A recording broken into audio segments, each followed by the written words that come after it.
Ferran Torres has missed Barcelona training for PSG, but one final step could still derail everything. Tablo Sports has the confirmed moves, the inflated bids, and the rumors with actual pressure behind them. Barcelona's business starts with Torres. We start with the story carrying the most immediate risk for Barcelona's forward line. Ferran Torres misses Barcelona training to finalize PSG move. The training absence gives this story real movement, but it doesn't make the transfer complete.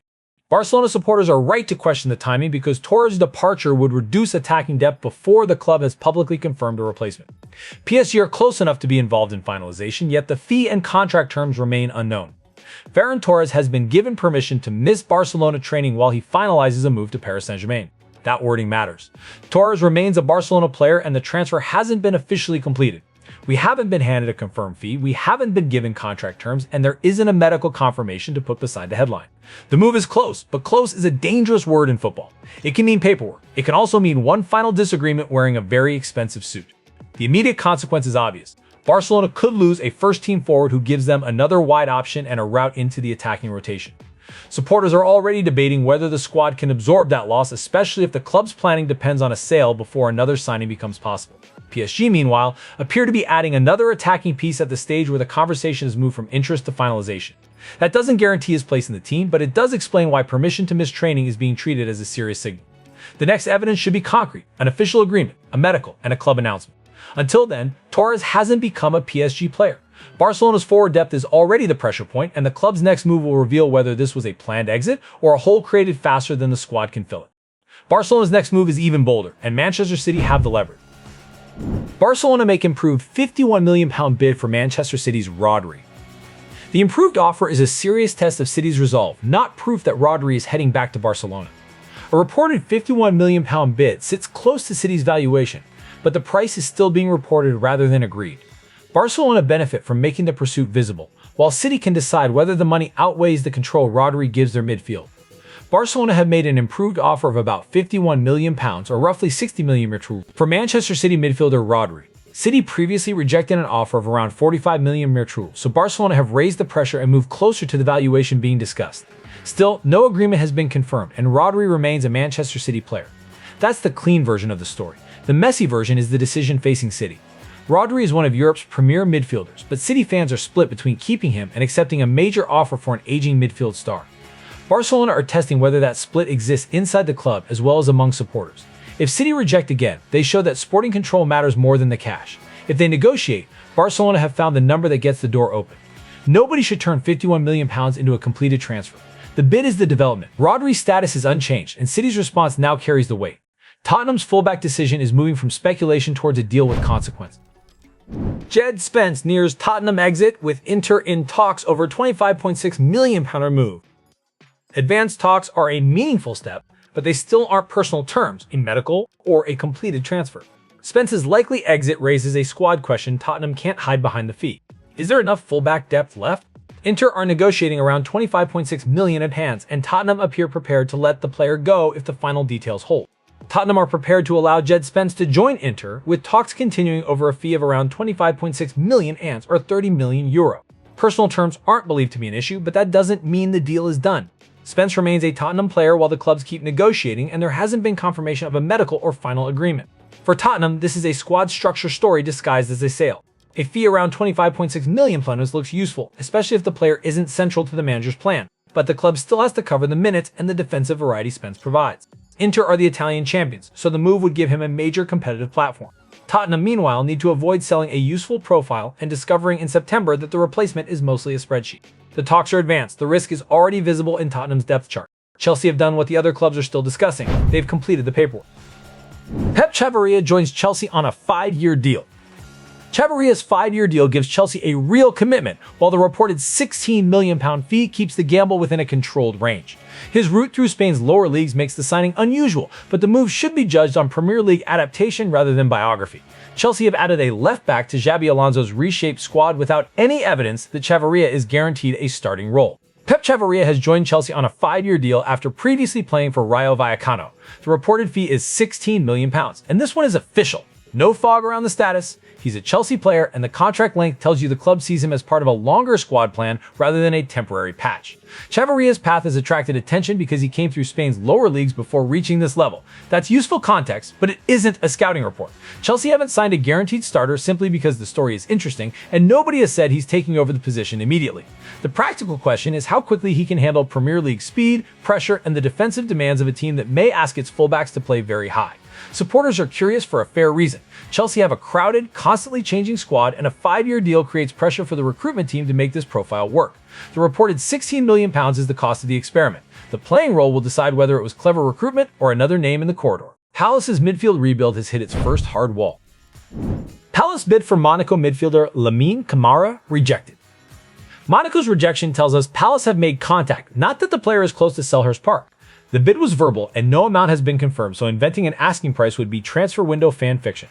Palace now have to choose between raising the offer and moving to another midfield target. Monaco have rejected a verbal bid from Crystal Palace for midfielder Lamine Camara. Camara remains a Monaco player and there isn't a confirmed bid amount in the information available. That leaves Palace with a clear signal but no clear price. Monaco don't want the opening approach, while Palace now have to decide how much this target is worth before the negotiation becomes a slow-motion auction. Camara fits the kind of midfield profile Palace are exploring as they rebuild, which explains the interest. But the rejection matters because it prevents the easy headline that a deal is gathering speed. It isn't. No personal terms have been agreed, and no transfer is close enough to dress up in a Palace scarf. The next move belongs to Palace, and their decision will show whether Camara is a priority or simply one name on a much longer list. Arsenal are looking at defensive depth again, but interest hasn't become negotiation. Arsenal reignite interest in Aston Villa's Ezri Konsa. Konsa is a credible target for Arsenal because he offers reliability and the ability to contribute to a possession-heavy back line. The story benefits from his established reputation, yet no bid or agreement has been confirmed. A transfer would affect Aston Villa's depth as much as Arsenal's title ambitions, which is why Villa's position matters. Arsenal have renewed their interest in Aston Villa's Ezri Konsa, who is thought to be the club's preferred option in its search for a new central defender. Konsa remains an Aston Villa player. There hasn't been a confirmed bid, and there isn't an agreement to report, so this is target identification rather than transfer progress. Tactically, the attraction is easy to understand. Arsenal want center-back depth that can defend space and help the first pass move through pressure. Konsa's reliability makes him a sensible name for that role, but a sensible name isn't automatically an available player. Villa would have to consider the sporting cost of losing him, while Arsenal would have to decide whether the fee matches the actual minutes available in their rotation. The headline says interest has returned. The next meaningful step is an offer, and Arsenal haven't reached it yet. United's midfield story now comes with the player's own surprises tagged. Tielemans says he did not expect Aston Villa exit for Manchester United. Tielemans' comments confirm how unexpected the move felt to him, not that Manchester United guaranteed him a starting place. The reported £35 million fee gives the transfer weight, while his adaptation will decide whether the recruitment makes sense on the pitch. United need control and progression in midfield, and Tielemans' arrival suggests those qualities were worth paying for. Uri Tielemans says he didn't expect to leave Aston Villa this summer before joining Manchester United in a reported £35 million move. He is now a Manchester United player, so this isn't a new bid or a live negotiation. It's the player's reaction to a completed transfer, and that gives the story a human detail that most transfer updates don't have. A surprise move can be exciting, but it can also reveal how quickly the market changed around a player. United have recruited Tielemans for his passing range, control, and ability to move the ball through midfield, yet the club hasn't promised him a guaranteed starting position. He still has to earn the role, especially in a squad where the midfield balance has been questioned for years. The fee is reported at £35 million. The real judgment will arrive when United needs someone to slow a match down, and Tielemans is the player standing over the ball. Lionel Messi's future still carries the biggest unresolved question. Lionel Messi has doubts about how much longer he will continue playing.